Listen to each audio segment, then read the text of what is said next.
No existe mayor argumento en favor del Evangelio que una vida transformada por el Señor. El hombre de nuestros días está cansado de oír teorías y filosofías huecas. Todo el mundo habla, todo el mundo promete, pero el Evangelio va más allá de la simple teoría. El Evangelio se hace vida, carne, experiencia, sale del romanticismo de la filosofía barata y entra en la vida práctica. La vida transformada del ciego perturbó a la sociedad de sus días. Había en él algo diferente. Todos lo podían ver. No era tanto lo que él decía, era el hecho incontestable de haber recuperado la vista. Cualquiera puede contradecir tus palabras, pero nadie puede refutar tu vida. Contra los hechos no hay argumentos. Los vecinos que otrora lo habían visto cuando era mendigo, ahora se preguntaban unos a otros, ¿no es este el que se sentaba y mendigaba? Unos decían, él es, y otros, a él se parece. Él decía, yo soy. Juan 9, 8 al 9. Ahí estaba el fruto del Evangelio auténtico y el mundo a su alrededor tembló. Un joven me buscó casi a escondidas. Estaba tan hundido por la vida que había llevado. Me contó cosas terribles, era homosexual, estaba viciado con drogas y muchas veces hasta vendía su cuerpo para sobrevivir. A lo largo de mi ministerio encontré personas de todo tipo y maravillosamente vi el poder transformador del Señor. Pero aquel día tuve lástima de aquel joven y de alguna manera pensé que un caso así era humanamente irreversible. Cuando lo vi partir pensé que nunca más lo vería. Abandonar las drogas en el punto en que él estaba ya sería un milagro, pero cambiar las tendencias homosexuales arraigadas y hacer un reseteado completo de la manera de vivir y de pensar, era demasiado. Claro que Dios es capaz de hacer un milagro. Sin embargo, aquel día comprendí que yo tenía mucho que aprender del Señor. Me contó su drama. Había nacido en un hogar cristiano, pero a los 13 años de edad su padre lo descubrió realizando prácticas homosexuales y lo expulsó de la casa. ¿A dónde va un chico de esa edad si los padres le niegan un lugar en la familia? A partir de allí creció con personas de las mismas tendencias y pasó a vivir una vida triste, de continua lucha entre la práctica y la acusación. Oré por él, le conté los milagros que Dios había hecho en otros lugares, con otras personas. Acusó a Dios. ¿Por qué Dios me creó con estas tendencias? ¿Por qué soy así? ¿Qué culpa tengo yo de haber nacido así? ¿Por qué me has buscado?, le pregunté. Me decían que necesito ayuda, dijo. Su conciencia lo estaba enloqueciendo. Me contó que la madre le había enviado un cassette con un devocional mío y después de escucharlo se arrodilló clamando por un milagro. Algunos días después de aquel encuentro recibí una carta suya. Pedí ayuda a algunos especialistas. Entonces le escribí al chico una larga carta. Oré por él muchas veces. En ocasiones, cuando en la calle veía a alguien parecido, me acordaba de este chico y me dolía el corazón. Recordaba sus lágrimas de impotencia, de fracaso y desesperación. Recordaba su angustia de querer ser de otra manera. Había ido demasiado lejos, es verdad, pero si pedía ayuda era porque el Espíritu de Dios todavía hablaba a su corazón, todavía había esperanza. 2 años después recibí otra carta de él. Era una carta diferente, decía, un día usted se va a sorprender conmigo. Varios años después lo encontré de nuevo. Vestía un traje azul marino y una corbata colorida, muy moderna. Al fin del culto me abrazó. No lo reconocí.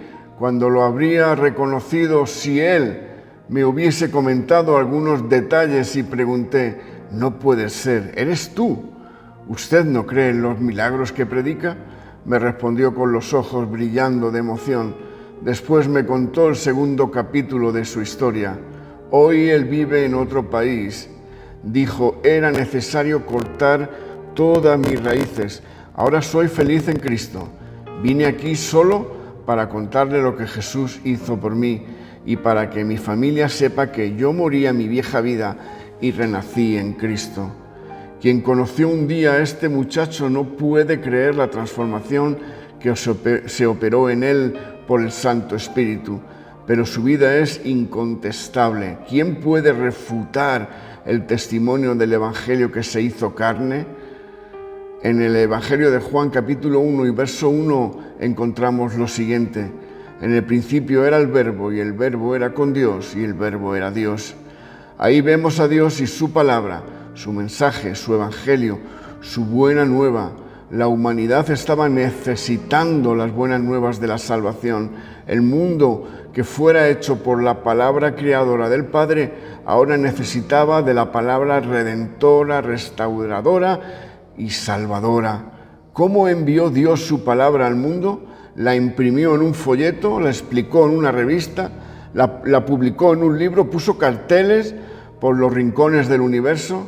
Y si en aquel tiempo hubiera existido la radio, la televisión e internet, ¿habría enviado Jesús su palabra a esta tierra a través de esos instrumentos? No quiero que me entiendan mal. Creo que nosotros, los cristianos, debemos usar hoy todos los instrumentos a nuestro alcance para predicar el Evangelio. Libros, revistas, folletos, carteles publicitarios, radio, televisión, informática, etc. Si el enemigo de Dios usa todos los avances de la ciencia para sus fines, ¿por qué no usar esos mismos instrumentos para la predicación del Evangelio? Pero mi pregunta es, ¿qué hizo Dios para enviar su palabra redentora al mundo? La respuesta está en el versículo 14 de Juan 1. Y aquel Verbo fue hecho carne y habitó entre nosotros. Ese fue el método divino para la transmisión de su mensaje. Podríamos llamar a esto el método encarnacional. Jesús se volvió la expresión visible del Dios invisible y dijo a sus discípulos: el que me ha visto a mí, ha visto al Padre. Y nosotros, los seres humanos, vimos su gloria, su carácter, gloria como del unigénito del Padre. Jesús no solo habló del amor, Él amó. Era la palabra hecha vida, experiencia. Él era la palabra que no solo se podía oír, sino que se podía ver. En su invitación a los primeros discípulos que deseaban seguirlo, les dijo: venid y ved. Y los discípulos aprendieron de inmediato que no puede existir evangelio destituido de carne, ni mensaje separado de la vida práctica. Por eso ellos corrieron a Natanael y dijeron también: ve y ve. Juan 1:46. Nunca ni Jesús ni sus discípulos dijeron: ven y piensa en esta maravillosa teoría, sino ven y ve un hecho.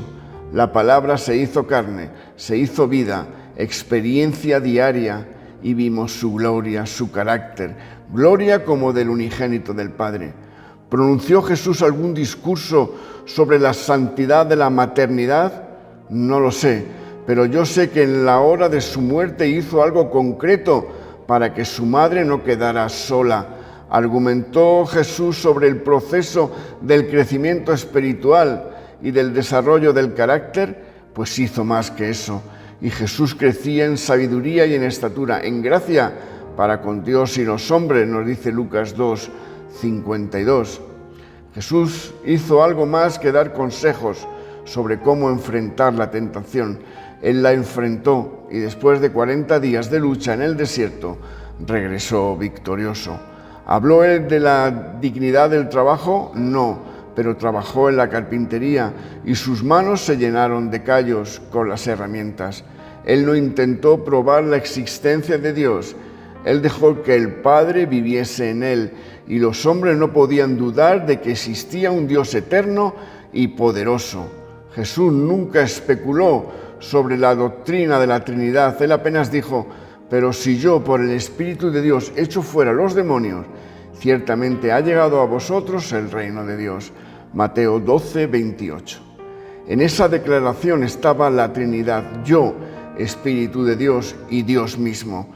No era algo especulativo, no era la palabra escrita o hablada, era la palabra vivida, echando fuera a los demonios y trayendo el reino de Dios. Jesús no hizo apenas un lindo discurso en favor de los niños, no. Él los puso sobre su regazo y los acarició. No solo enseñó cómo orar, Él pasó noches enteras orando, no habló maravillas sobre la amistad, lloró cerca de la tumba de su amigo Lázaro. Él era el Evangelio hecho vida, la palabra hecha carne, y nosotros los seres humanos pudimos ver la gloria del Padre a través de la vida del Hijo. En la mente divina nunca existió mensaje sin carne. Dios quiere grabar su Evangelio en la vida del ser humano, no para que el mundo pueda ver que el Evangelio funciona. Primero, la vida del ser humano tiene que volverse una buena nueva, antes que Él anuncie las buenas nuevas. Cuando el ciego de nuestra historia apareció andando por las calles de la ciudad, los hombres se estremecieron. ¿Quién se atrevería a negar el poder transformador de Jesús? Antes de su encuentro con Cristo, aquel hombre no pasaba de ser un pobre ciego, condenado a mendigar y a vivir de la buena voluntad de otros. Pero Jesús apareció y todo cambió. Y a partir de entonces aquel hombre no predicó solo con su palabra, su vida era el mejor sermón. ¿Qué podemos decir en cuanto a ti y a mí? ¿Qué hizo el Evangelio por nosotros? Nos enseñó a ir a la iglesia una vez por semana y ayudar de vez en cuando a los pobres y distribuir folletos con el mensaje de Cristo. ¿Eso es todo? Y en cuanto a mi vida, ¿cambió mi temperamento? ¿Pasé a amar en lugar de abrigar rencor u odio en mi corazón? ¿Aprendí a perdonar a los que atormentan mi vida? ¿Son felices las personas que viven alrededor de mí, mi esposa, mis hijos? ¿Qué piensan ellos acerca de los mensajes que predico y escribo? Yo era un marginado. ¿Tienen hoy las personas dificultad para reconocerme porque hubo un cambio completo en mi modo de vivir? Cierto cristiano trataba de convencer a su vecino a ser cristiano, pero el vecino respondió: «Ay, amigo mío, lo que tú hablas parece bonito, pero tus actitudes hacen tanto barullo que no consigo entenderlo bien». Mahatma Gandhi, el gran líder hindú, después de estudiar la doctrina cristiana, dijo: «La doctrina es perfecta. Yo me haría cristiano si no fuese por culpa de los cristianos». Una vida transformada es el mejor argumento que Jesús tiene para corroborar que Él, o para probar a los hombres que el Evangelio realmente funciona. ¿No te gustaría ser ese instrumento mediante el cual presenta su mensaje al mundo? Que Dios te bendiga y te capacite para la obra de extensión del reino. Que pases un excelente día. Amén y amén.